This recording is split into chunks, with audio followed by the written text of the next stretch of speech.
انسان کی اتنی حیثیت نہیں کہ وہ اللہ کا قرب حاصل کرے، لیکن جسے اللہ پسند کر لیتا ہے اسے اپنے عیبوں اور ناپاکیوں سمیت اپنی جانب کھینچ لیتا ہے۔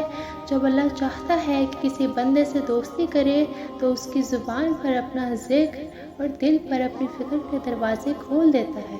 وقت ہمیشہ رک جاتا ہے، تحریروں میں، تصویروں میں لوگ نکل جاتے ہیں آگے اپنی اپنی تقدیروں میں۔ تمہارا رب اس بات پر اتنا خوش ہوتا ہے کہ جب بندہ کہتا ہے اے اللہ میرے گناہ بخش دے، کیونکہ تیرے سوا اور کوئی ذات نہیں جو گناہوں کو معاف کر سکے، وہ اپنی رحمت سے جسے چاہتا ہے حاص کر لیتا ہے، اور اللہ تعالیٰ بڑے فضل والا ہے۔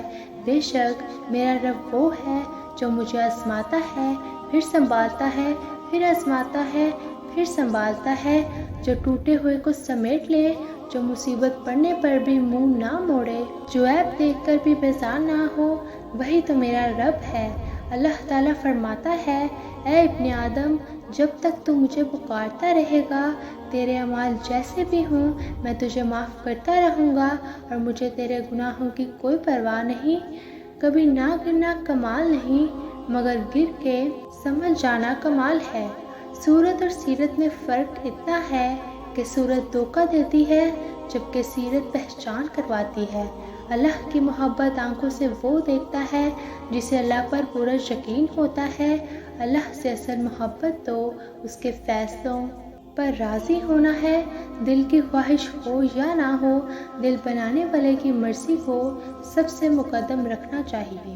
میری قسمت پہ بھی کوئی ایسا سجدہ کرتے جو میرے سارے گناہوں کا مداوع کرتے، ساری دنیا سے چرا کر مجھے اپنا کرتے، میری مٹی کو خدایا سونا کرتے۔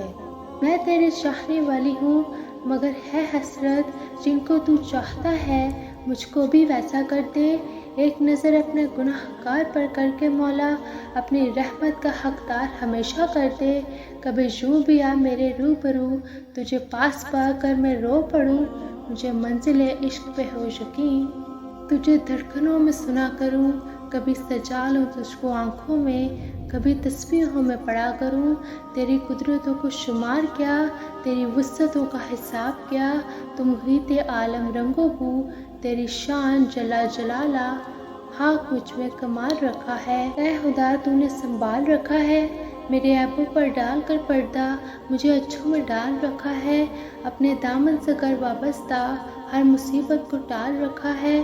میں تو کب کی مٹ گئی ہوتی، تیری رحمتوں نے پال رکھا ہے۔